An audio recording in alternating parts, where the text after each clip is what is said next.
Most police stations are covered in cameras to catch your every word and movement, but sometimes even the smartest of criminals completely forget this, leading to some chilling moments. This is exactly what happened to Chris Watts, a husband and father of two accused of murdering his entire family, whose entire defense fell apart after forgetting he was on camera. Chris had bought a house with his new wife in 2013 and had 2 kids with her there. But in August of 2018, Chris decided that he wanted to fully pursue his relationship with another female, Nicole, and as such separate from his whole family. The couple argued for weeks, but it all came to a climax in an argument on August 13th, 2018.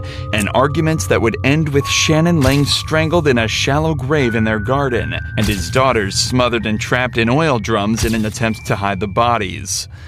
Chillingly, Chris went about the rest of his day as if nothing had happened, but it wouldn't take long for his family to be reported missing by a friend, and presumed dead. Chris made an outward attempt to seem shocked and in denial, and even gave multiple interviews to news channels where he begged for his family to come home.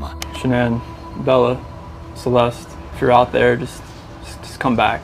I need to see everybody again. This house is not complete without anybody here. However, after failing a simple lie detector test in police custody, an 8-hour-long interrogation began. Chris originally maintained his innocence, stressing he still had no idea where they could be.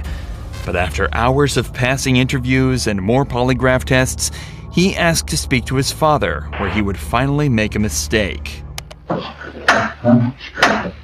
She heard him? Yeah. And, well, no, I heard like a little commotion upstairs, but I didn't think anything of it. And then we went back upstairs and she was dead. I could see like she was about almost choking at the Did she kill him? They were blue. She choked both of them with that. I freaked out at anything. I heard him choking and then there's about babies. That's what I feel horrible about. They're a freaking oil tank. Please God, get me for it.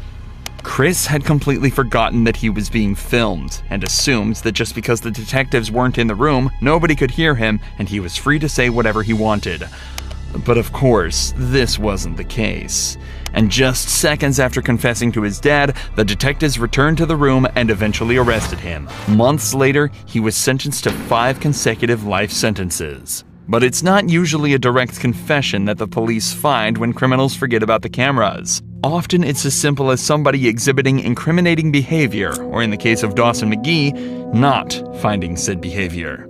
Dawson had always been somewhat of a black sheep in his family. He was homeschooled as a child and never fit in with his siblings, often giving them a hard time and generally being unpleasant towards them. Dawson's strange behavior continued further into adulthood. He became fixated on Halloween masks and horror movies, and was often seen ominously walking around his house at night in full costume. Because of his behavior and demeanor, Dawson was still living with his mother in 2008, but this only made him worse.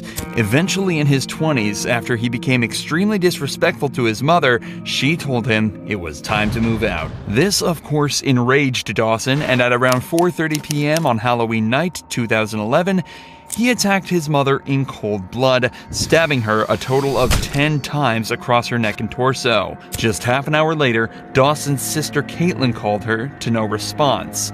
This concerned Caitlin, and the next day, Caitlin called the police. Just minutes later, after arriving and forcing entry into her room, Kathleen's lifeless body was found laying on her bed, and it wouldn't take long for them to find their main suspect, as the next day, Dawson was arrested wearing a jacket stained with his mother's blood. But it was his behavior in the interrogation room that was the most damning. Dawson had surmised that his strange habits and behaviors were possibly enough for him to claim insanity as long as he just played it up a little bit to the officers. But this ended up being his biggest mistake.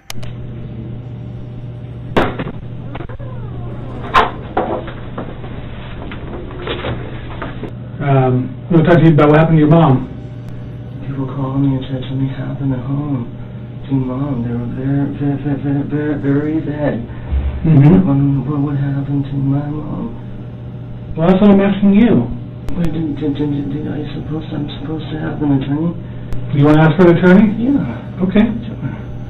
Watch how as soon as he hears a detective enter the room, he quickly puts on a strange act of hand movements coupled with distant, stuttered speech without realizing that this instant switch was captured on cameras that were recording the entire time. This footage was enough for a jury to determine him as completely sane and sentence him to 15 years in prison. But while it's very amusing, it's uncommon for a criminal to completely forget that they're being filmed.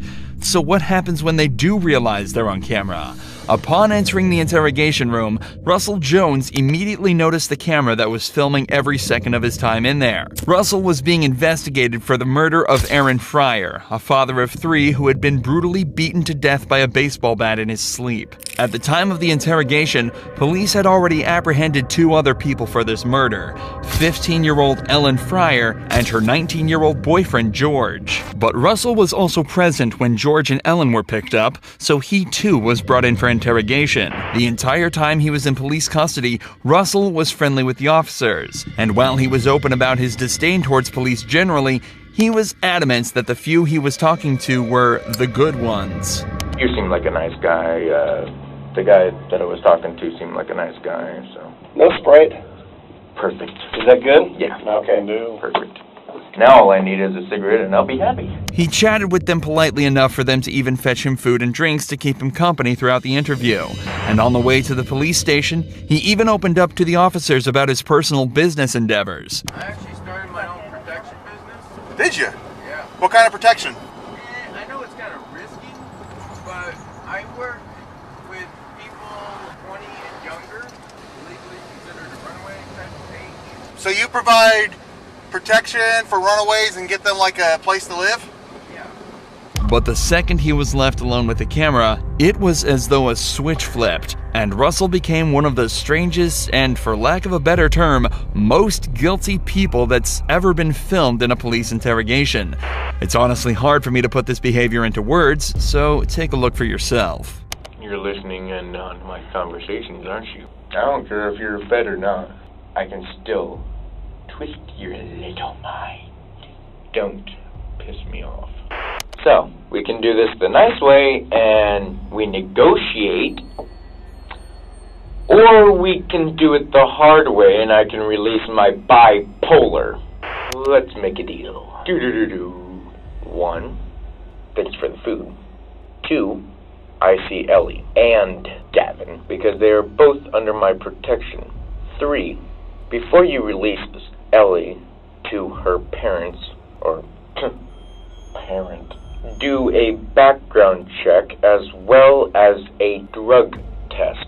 And if you find out that her mom is in fact doing drugs, you are to release her to me. But if you're one of those 2-timing donut-eating piece of crap that don't like rules, a high school bully with a badge, I'm sorry, buddy, but I eat high school bullies for breakfast. But alongside these frankly hilarious and entertaining conversations with himself, Russell actually begins to give up information on the case without anybody else in the room. Gavin and Ellie are to be released to me because the assault her father did the morning of the incident, defending a female.